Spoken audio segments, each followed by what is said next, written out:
Reciban un cordial saludo, colegas, compañeros, amigos, ¿cómo están?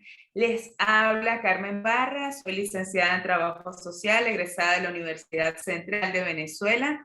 Es todo un honor compartir con todo el equipo de Fundabric, una institución que se ha encargado de realzar y de destacar todos los avances que hemos tenido en nuestra profesión, así que agradecida, es todo un honor estar acá.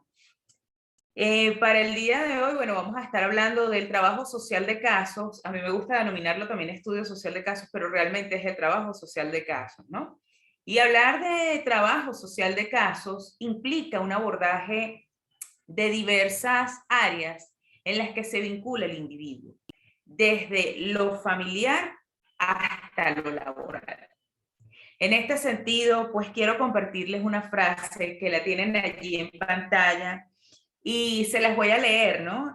La acción del trabajador social se desarrolla desde los servicios más humildes, guiados por el afecto, la paciencia y la simpatía personal hasta llegar a medidas más radicales, tales como un cambio completo de ambiente, la organización de recursos que faltaban completamente y la restauración de lazos rotos desde mucho tiempo. Hay que evitar el formulismo. Eso lo decía Mary Richmond. También es pertinente, estimados colegas, estimados amigos, explorar el desenvolvimiento de nuestra profesión en todas las áreas, ¿no? Y también es necesario, así como nosotros tenemos diversos ámbitos de acción, cuando trabajamos desde el trabajo social de casos, debemos también revisar cómo es el proceso socializador del ser humano que estamos atendiendo, cómo es su comportamiento social, cuáles son sus actitudes ante determinadas situaciones. El manejo de las habilidades sociales es importantísimo, su estabilidad emocional, su estabilidad laboral, su estabilidad educativa y socioeconómica. ¿Por qué? Porque hablar de lo social es hablar de una amplia gama donde se desenvuelve el ser humano, una amplia gama de elementos, de espacio, mejor dicho, donde nosotros nos desenvolvemos. Cuando estamos atendiendo un caso, entonces, no podemos dejar de lado ninguno de esos elementos. Pensar el trabajo social individual o el trabajo social de casos implica considerar elementos propios del entorno social inmediato de la persona que se está atendiendo. ¿Cuál es el entorno social inmediato del individuo? La familia. Al atender a un usuario, un cliente, un paciente, también es pertinente evaluar su comportamiento, ¿sí? Y es en este espacio donde vamos a interactuar inicialmente sobre los aspectos teóricos pertinentes en el abordaje de casos. Vamos a hablar entonces o vamos a definir lo que viene siendo el trabajo social de casos. Para ello o para esta conceptualización me voy a apoyar con un conjunto de conceptos recogidos por la Universidad Autónoma de Nuevo León, México. Me pareció bastante interesante, ¿no? Y ellos recogieron los conceptos de Evelyn Ballbrom, Helen Harry Perman y Mary Richmond. Y me encanta porque me parece que recoge unos aspectos bastante interesantes. Según Evelyn Ballbrom, el trabajo social individual es un servicio personal proporcionado por trabajadores sociales calificados a individuos que requieren ayuda especializada. ¿Para qué? Para resolver un problema personal o familiar. Según Helen Harperman, el trabajo social individualizado es un proceso empleado para o por algunas instituciones consignadas o consagradas a fomentar el bienestar público para ayudar al individuo a afrontar con mayor eficacia sus problemas de ajuste. Y según Mary Richmond, pionera en materia de trabajo social de casos, es un conjunto de métodos que se desarrollan de, o perdón, de diversos métodos que van apoyando o que van considerando el desarrollo o fortaleciendo, mejor dicho, el desarrollo de la personalidad, ¿sí? Reajustando consciente e individualmente al hombre a su medio. ¿Qué es el trabajo social de casos? El trabajo social de casos es un proceso de intervención y es un nivel de intervención de los que nosotros tenemos. Tenemos 3 niveles de atención: caso, grupo, comunidad. Eso ya lo hemos estado viendo a lo largo de este seminario o lo vamos a continuar explorando en nuestro quehacer profesional y en nuestras experiencias académicas y laborales. Pero hablar de trabajo social de casos es ver un proceso de abordaje e intervención que se centra en quién, en el ser humano, en el individuo, sus requerimientos, sus intereses, sus virtudes, sus recursos y sus motivaciones. A veces vemos el trabajo social de casos nada más desde las necesidades, pero ya va. También es importante explorar cuáles son los recursos con los que cuenta esta persona para poder mejorar o superarse en su desenvolvimiento, lo que decía Mary Richmond en su momento, ajustarse, ¿sí? Entonces, en función de mejorar la realidad de estas personas o de nuestros casos o de nuestros clientes o de nuestros pacientes, es necesario que el trabajador social identifique de manera exhaustiva la realidad de la persona que acude a su servicio, ¿sí? El trabajador social no debe ignorar, decía Mary Richmond, los dones naturales de su cliente, sus capacidades, sus defectos, su idiosincrasia, la forma de ser por las cuales difiere de sus semejantes, sus particularidades. Todas estas circunstancias influyen a su vez sobre el medio social por el cual el cliente estará ulteriormente influenciado. Entonces, es importante destacar que al atender a una persona debemos partir ¿de qué? Del humanismo, de la inclusión social, entre otros elementos, por supuesto, pero sobre todo de los derechos humanos con los que cuenta la persona. Nunca, colegas, nunca nos olvidemos de eso. ¿Cuál es la importancia entonces del trabajo social de casos? ¿Cuál será? Fíjense, el trabajo social de casos nos permite, como les dijera, un acercamiento, ¿sí? Un acercamiento a la realidad del sujeto en atención. En este sentido, la necesidad de este proceso de intervención radica en la identificación de sus necesidades, como lo habíamos estado conversando, de las causas de esas necesidades y también la identificación de los recursos con los que cuenta la persona. ¿En función de qué? De brindar respuestas que se orienten a la transformación de su realidad, a la mejora de esas situaciones en las que se encuentra inmerso. ¿Partiendo de qué? De la interacción directa con el individuo, con el sujeto en atención, pero también con su grupo familiar, debido a que la familia es el primer núcleo socializador de la persona, con los que interactúan por primera vez. Y nosotros interactuamos, y siempre lo he dicho cada vez que me lo permiten, nosotros interactuamos desde que estamos en el vientre de mamá. ¿Por qué? Porque respondemos a los estímulos externos. Cuando estamos en el vientre de mamá, viene alguien y te coloca música, viene mamá y te habla, viene papá y se acerca y te habla, viene una tía y se acerca y le está hablando al individuo, al niño, al feto que está allí en el vientre de mamá. Y allí empieza un proceso de interacción. El niño, por supuesto, el bebé que está dentro de la barriga de mamá no va a responder con palabras, pero sí responde de repente con golpecitos, con lo que le llamamos nosotros pataditas. Entonces hay un proceso allí de interacción.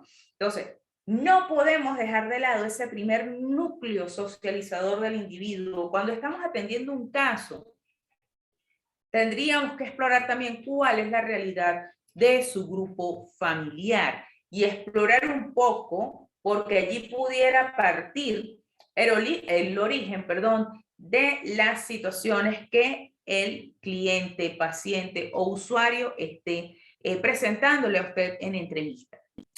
Cuando menciono este proceso de intervención, lo hago con la finalidad de que veamos que este proceso se enfoca en la adaptación del individuo a su realidad, promoviendo que su independencia a través de la construcción conjunta de herramientas que se orienten a tales fines. ¿A cuáles fines? A su independencia, a superar sus situaciones. Cuando menciono la construcción conjunta de herramientas, estoy hablando o estoy considerando al sujeto en atención y al profesional que le aborda, teniendo en cuenta que debemos ser respetuosos de los espacios personales y por supuesto de la aceptación o no de las orientaciones brindadas.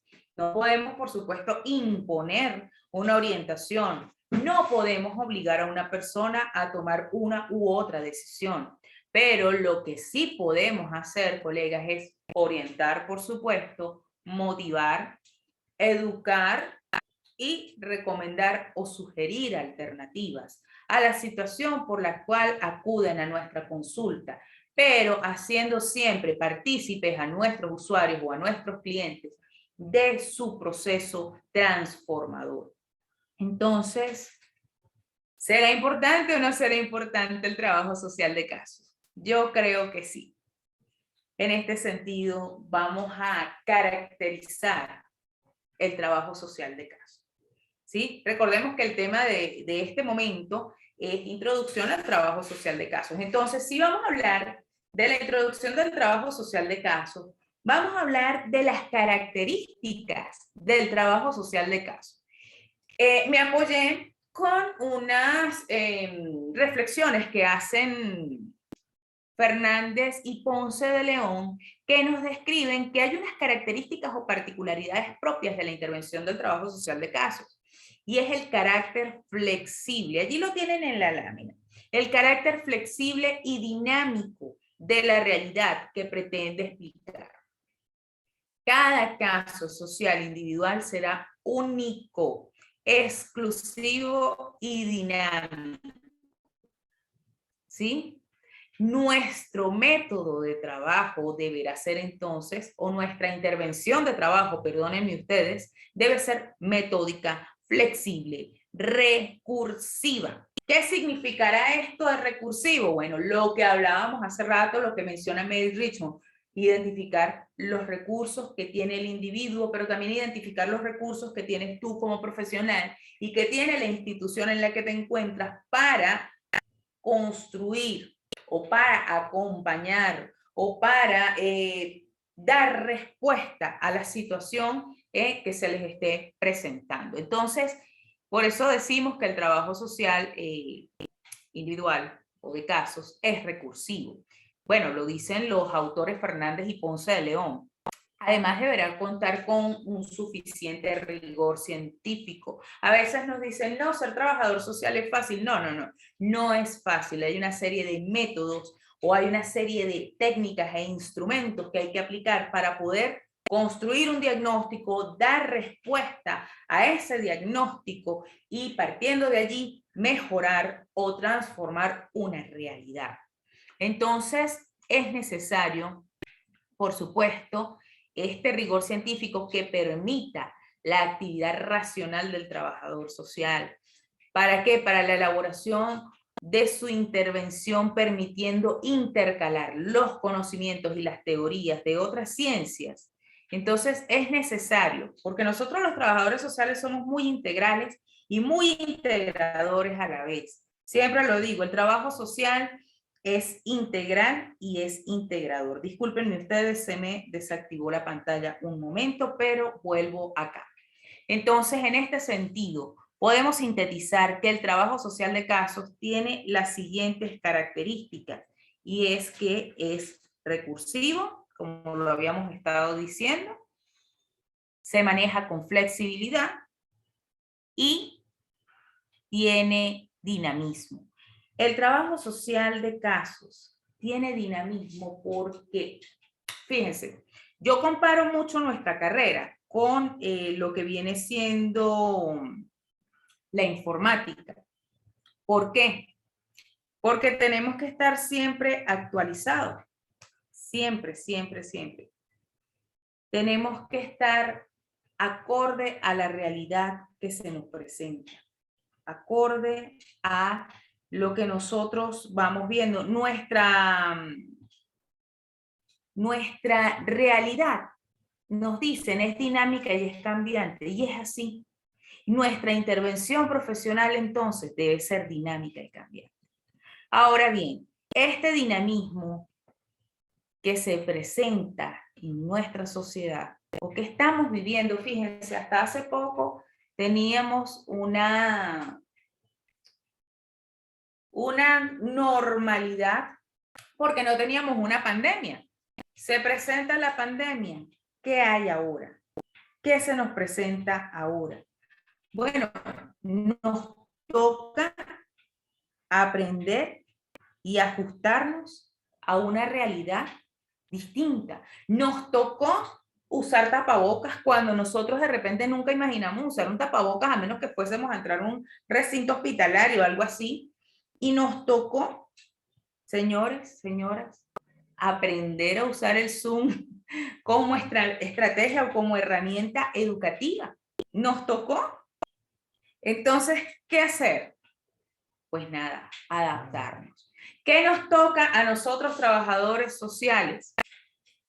Ser dinámicos, ser proactivos, ¿en función de qué? De estar actualizados. Actualizados con lo que estamos viviendo, con lo que estamos viendo. Nuestra realidad social no escapa de diversos fenómenos que se nos presentan. Ahorita, acá en Venezuela, por ejemplo, estamos viviendo una serie de fenómenos naturales que están afectando la vida de muchas personas. Y nosotros estamos llamados a atender esas realidades. Entonces, para eso también es necesario que veamos qué tan actualizados estamos y con base en eso, evaluemos también nuestra ética profesional. ¿Por qué digo esto, compañeros? Porque resulta que cuando nosotros no nos mantenemos actualizados, pudiéramos ver cómo pudiéramos quedar de lado en algunas intervenciones. Por ejemplo, se presentó la situación de la pandemia. Te tocó hacer videollamadas, tú no manejas WhatsApp, a ti no te gusta eso de las videollamadas. ¿Y cómo vas a hacer entonces con la intervención? ¿O cómo vas a abordar el caso? ¿Sí me estoy explicando? De repente, la persona que tú estás entrevistando te dice algo.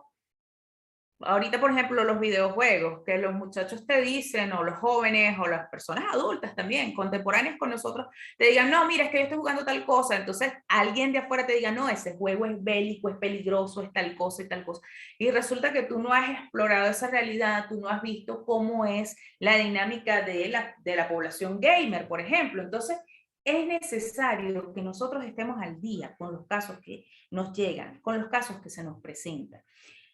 Igualmente sucede como, por ejemplo, con la población otaku, los muchachos que les gusta toda esta animación japonesa. Bueno, tenemos que estar al tanto.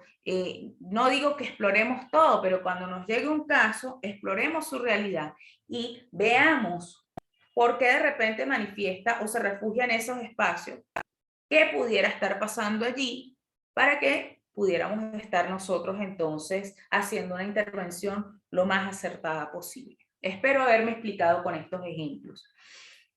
Cuando hablo de ver cómo nosotros nos actualizamos, cómo nos mantenemos al día, es importante que nosotros veamos la necesidad también de desenvolvernos con ética profesional. ¿Qué es la ética profesional en el área del trabajo social de caso o en el área de trabajo social con grupos o en el área de trabajo social comunitario? Miren, Cualquier intervención profesional, sea de la disciplina que sea, requiere acciones y actuaciones éticas. Profesiones como la del trabajo social, que persigue objetivos de mejora en la calidad y bienestar de las personas, no está exento de ello. ¿Y saben quién dijo eso? Begoña García Álvarez.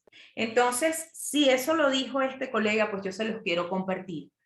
Hablar de la deontología o de la ética profesional es hablar de lo que se debe hacer o no durante nuestra atención de casos, teniendo en cuenta la gran responsabilidad que tenemos al atender a una persona. Un caso es una vida, no es un número más de atención. Un mal manejo en el abordaje de casos puede afectar la salud mental de este caso en atención o del cliente o del usuario.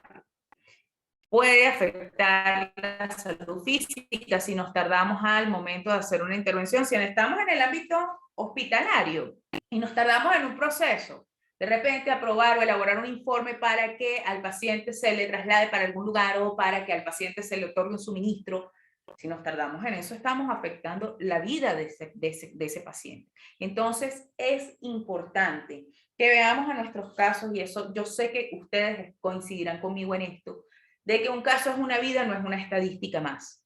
Entonces, sé que los que participan en este seminario son personas que están muy sensibilizadas con esta profesión.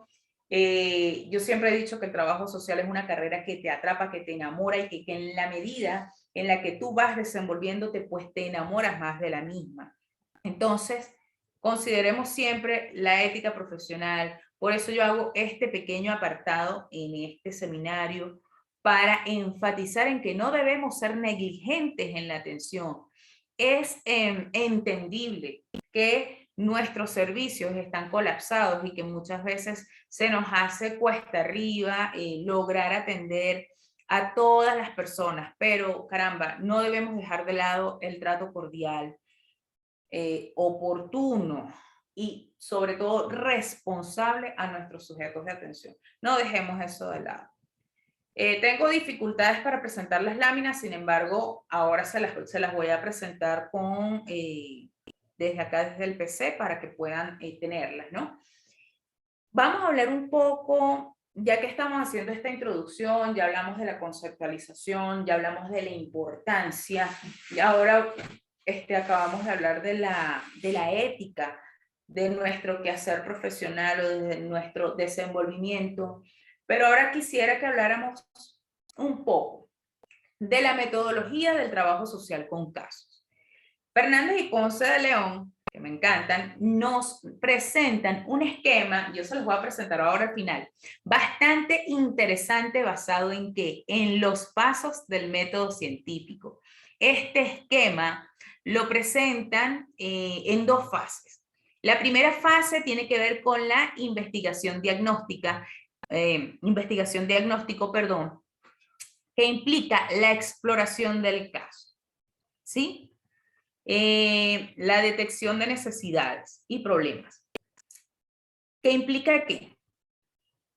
La construcción diagnóstica y la estrategia de intervención. Fíjense, ¿por qué empezamos con esta fase? Con la fase de investigación diagnóstica. ¿Por qué tenemos que explorar la realidad del caso para poder identificar qué es lo que le pasa?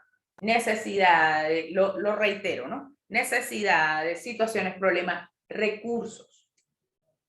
Como cuando vamos a un médico, el médico te pregunta y puede tener una impresión diagnóstica y te puede recomendar algo, pero a la vez te manda a hacer algunas pruebas de laboratorio, algunos rayos X, etcétera. ¿Por qué? Porque ese médico, ese profesional de la medicina está haciendo una exploración, está haciendo una investigación para llegar al diagnóstico. A veces vamos a consulta y te dicen, no te voy a recomendar nada hasta que no me traigas los exámenes de laboratorio. ¿Por qué? Porque necesita complementar esto que vio en la entrevista contigo con esto otro, que es lo que te está mandando a realizar en los laboratorios. Entonces, así pasa con nuestra profesión. Nosotros tenemos que investigar en la entrevista qué le está pasando al sujeto, pero también explorar la realidad de la familia, qué está pasando, explorar todas las áreas, familiar, económica, laboral, académica, qué ha pasado en su vida, qué situaciones conflicto ha tenido, ¿sí? Antecedentes, la historia de ese caso, de ese paciente, de ese usuario, para poder hacer o tener una impresión diagnóstica. ¿Qué es un diagnóstico? Es la identificación de algo.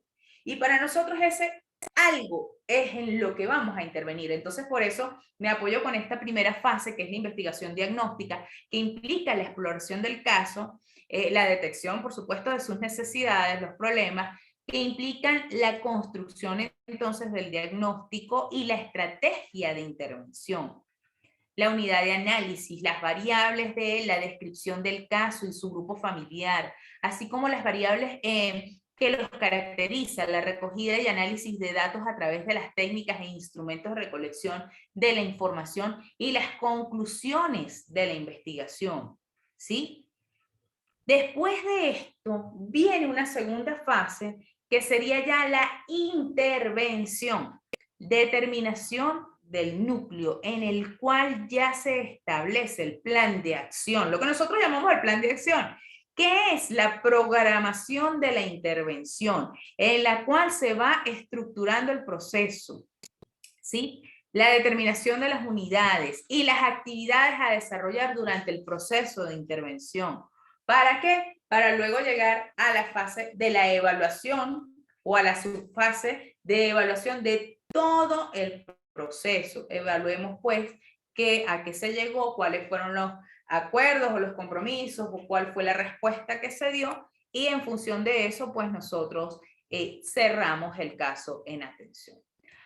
Cuando les decía que estábamos o cuando nos íbamos a la primera fase de la investigación, del diagnóstico, tenemos que aplicar una serie de técnicas de recolección de la información. ¿Cuáles serían esas técnicas? Pues la más utilizada en nosotros, los trabajadores sociales, viene siendo la entrevista, ¿sí? ¿Por qué? Porque es la que nos permite la consecución de un conocimiento que está orientado hacia la intervención. Entonces, obviamente, es la técnica que más se utiliza en nuestro accionar profesional con el trabajo social de caso. Y está destinada ¿a qué? A obtener y proporcionar información, estudiar si la demanda se adecua al recurso. Es decir, si lo que la persona está solicitando, la misma persona, valga la redundancia, tiene respuesta para ello, o nosotros, como trabajadores sociales, vamos a tener recursos de respuesta para esta situación, o si necesitamos el apoyo de otros profesionales. Por ejemplo, un paciente que te llegue, o un caso que te llegue con una situación de salud mental, una persona con autismo, por ejemplo, que requiere la atención, tú puedes atenderlo con todo el amor del mundo, pero tú no eres psicólogo o tú no eres neurólogo o psiquiatra para atender un caso que requiere este tipo de demandas. Entonces tendríamos que explorar si esa demanda se adapta al recurso, por eso lo menciono, ¿no? Recoger los datos a través de la entrevista para la evaluación.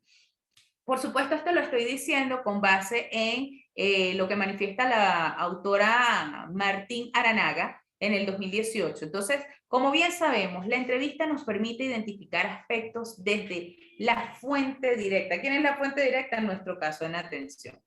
Que nos llevarán, entre otras cosas, a la construcción del diagnóstico. Para ello es necesario entonces estar atentos y atentas, ¿saben a qué también? Al lenguaje corporal. Los silencios, el tono de voz, el contacto visual, la disposición de la persona a responder o no las preguntas. Es por esto que debemos escuchar activamente. No podemos estar en una entrevista con el celular en la mano o todo el tiempo anotando. Tú puedes hacer tus anotaciones, por supuesto que sí, pero no puedes nada más concentrarte en tus apuntes y dejar de ver a la persona, ¿sí? Entonces es necesaria la escucha activa, eso siempre lo vemos en nuestra formación académica y en nuestro desenvolvimiento profesional, que es sumamente necesario. Entonces hay que tener cuidado también de observar, de mostrar interés, mejor dicho, de mostrar interés hacia el individuo. Tenemos que tener cuidado o tenemos que observar el lenguaje corporal del usuario, pero resulta que también tenemos que tener cuidado con lo que nosotros proyectamos o con lo que nosotros estamos mostrando, con nuestro lenguaje corporal. Por ejemplo, si una persona te está hablando, tú no puedes hacer gestos así como de qué fastidio, ay, qué estrés. No, tú tienes que estar atento o atenta, validar, escuchar lo que la persona te está diciendo, ser activo y tener cuidado, por favor, con lo que nosotros transmitimos, con lo que nosotros decimos con los gestos y con lo que decimos con nuestras palabras. Nuestros puntos de vista o nuestras opiniones personales, religiosas, políticas están de más. En nuestra intervención profesional nosotros no debemos hacer ese tipo de acciones. Entonces, cuidado con lo que decimos y el tono de voz que utilizamos cuando estamos haciendo una intervención. Entonces, la entrevista suena algo muy fácil, pareciera que es nada más hacer preguntas, pero la entrevista es un proceso complejo y puede incidir en los objetivos de la investigación. ¿Por qué digo la investigación? Porque cuando usted entrevista un caso, usted está investigando su realidad. Recordemos la primera fase de la que hablamos. Entonces es muy, muy importante que el espacio de atención en el que estamos atendiendo, pues también cuente con privacidad.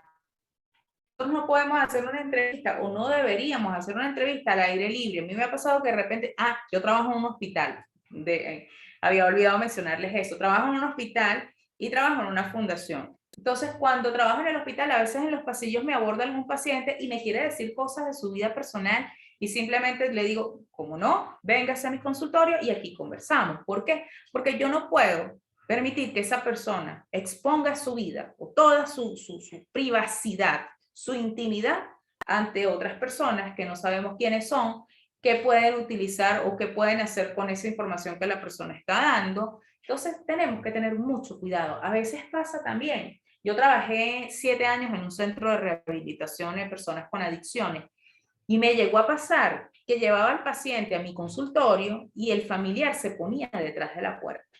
Entonces yo estaba así como que llevaba al paciente al consultorio y me asomaba. Y por supuesto me apoyaba con el personal de seguridad y les pedía apoyo. ¿Por qué? Porque si yo estoy entrevistando al paciente, la mamá o la tía o la prima o la pareja no tiene por qué estar escuchando lo que la persona en atención me tiene que decir, porque se supone que tiene que haber privacidad. Entonces, trabajadores sociales, colegas, por favor, estemos muy atentos y atentas a este tipo de situaciones, ¿sí? La entrevista es un proceso, es una técnica de recolección de información maravillosa, pero es algo delicado. Entonces, cuidado con eso, ¿sí? Otra técnica importante que nosotros aplicamos muchísimo es la visita domiciliaria, que es una estrategia complementaria a la entrevista o variante de la misma, una técnica variante de la entrevista. ¿Implica qué cosa? El acercamiento al entorno social inmediato del sujeto de estudio, con la finalidad de evaluar y de observar de manera directa diversos aspectos que se desarrollan en la dinámica familiar. Por ejemplo, las condiciones de higiene que hay en el hogar, riesgos en la infraestructura, procesos de interacción en el hogar, cómo le responde el hijo a la mamá, cómo le responde el hermano a la hermanita, cómo es ese proceso, ¿sí? Y por supuesto, exploramos también cómo es la realidad comunitaria de ese sujeto, ¿sí? Por ejemplo, si yo tengo un caso que tiene un consumo compulsivo de alcohol y me voy a la comunidad, a su vivienda, voy a hacer la visita domiciliaria, pero en la visita domiciliaria, en el recorrido hacia la vivienda de la persona, resulta que veo alrededor de 5 licorerías cercanas a la vivienda. Entonces, eso para mí representa un factor de riesgo comunitario para esta persona, sujeto de atención. Entonces, eso ya a mí me está dando más elementos para la impresión diagnóstica, para la construcción del diagnóstico. Entonces, es necesario o es importante la visita domiciliaria. Este acercamiento pues, nos permite identificar elementos para la construcción, como les decía, del diagnóstico, porque nuestra realidad abordada, nuestro caso Cuando nosotros hacemos esa visita domiciliaria, estamos viendo cuál es su realidad, cuáles sus elementos o sus factores de riesgo, cuáles son sus factores protectores. Sí, de repente veo las licorerías, pero de repente también veo la Casa de la Cultura y resulta que el caso en atención le gusta tocar algún instrumento musical. Ah, caramba, yo me puedo apoyar con esa Casa de la Cultura, que es un recurso que cuenta la comunidad para que esta persona pueda desarrollar algunas sí, desarrollar o fortalecer sus talentos. Entonces, es importante esta técnica de intervención, es una de las más utilizadas también, y otra es la observación. La observación es una técnica muy, muy importante en nuestro proceso de abordaje. Recordemos que somos investigadores sociales y es nuestro deber agudizar nuestros sentidos en función de los objetivos que queremos lograr. De acuerdo a Hernández Sampieri, la observación implica adentrarnos en profundidad a situaciones sociales y mantener un papel activo, así como una reflexión permanente, estar atento a cada detalle, a los sucesos, a los eventos e interacciones, es decir, ir más allá de solo ver, ¿sí? Con base en todo lo presentado, estamos de acuerdo, colegas, que nos encontramos en una sociedad de retos donde nos vemos obligados a ser cada vez más exigentes en nuestro quehacer profesional. El abordaje de casos es el abordaje de vidas. Se los decía al principio y se los reitero ahora al final. El abordaje de vidas que ponen en nuestras manos su intimidad, sus necesidades y confían en que realmente demos respuestas en función de su bienestar social. La sociedad es el reflejo a nivel macro de lo que vemos en el acontecer de la dinámica sociofamiliar del individuo. Por ende, los conflictos en la familia no son solo aquellos asociados a las discusiones cotidianas en el hogar. Fíjense que hay situaciones, problemas de fondo que hay que atender para reducir su impacto y transformar esa realidad de algo negativo a algo positivo y fortalecer estas realidades para que de esta manera nosotros podamos tener una sociedad más, más armoniosa y menos conflictiva, ¿sí? En este sentido, estimados colegas, les invito a continuar con los procesos formativos que brinda Fundabric. Nosotros, y digo nosotros porque me siento de verdad bastante agradecida cada vez que me permiten compartir con ustedes. De verdad, Fundabric se aboca mucho a todo lo que tiene que ver con el desarrollo de nuestra profesión, la promoción de lo novedoso en nuestro accionar profesional. A veces llegan colegas de otros países donde nos salen con unos procesos de intervención que nos quedamos asombrados de lo avanzados que están. Entonces, caramba, sí vale la pena participar en estos procesos. Yo les invito a que sigan a esta institución, a Fundabric, a través de sus redes sociales, @Fundabric, en el Facebook Fundabric. De verdad que siempre están como que a la vanguardia de todo lo que tiene que ver con nuestra formación profesional. Créanme que he aprendido muchísimo con Fundabric. He visto cosas increíbles. He aprendido como ustedes no tienen idea, de verdad, fascinada, agradecida una vez más. Ustedes dirán que qué reiterativa soy, pero es importante agradecer. Entonces, espero que se vea la pantalla en este momento, quiero compartirles las láminas desde donde quedé para que ustedes puedan tener la visual de lo que hemos estado conversando. Déjenme ver si se aprecia. Espero que sí. Y quedamos, creo que en la parte metodológica. Me gusta mucho mostrar los esquemas para que ustedes puedan ver. Les hablaba de las fases en el trabajo social de casos y aquí las tienen. La fase de investigación diagnóstica, que les decía que es la exploración de la realidad del caso, la identificación de las necesidades, problemas, estrategias y por supuesto la unidad de análisis y variables recogidas y por supuesto el análisis de los datos y las conclusiones, perdón, para la investigación y poder entonces pasar a la segunda fase que viene o que tiene que ver con la intervención, determinación del núcleo, programación de la intervención, determinación de las unidades y actividades en el proceso de intervención y por supuesto sacar la conclusión. Acá tienen las técnicas de información, perdón, de recolección de información, entrevista, visita domiciliaria, observación, de la que ya hablamos, y la reflexión que acabo de realizar, que nosotros debemos estar abocados a nuestro accionar con base en la ética profesional, atender el caso, ver la realidad sociofamiliar,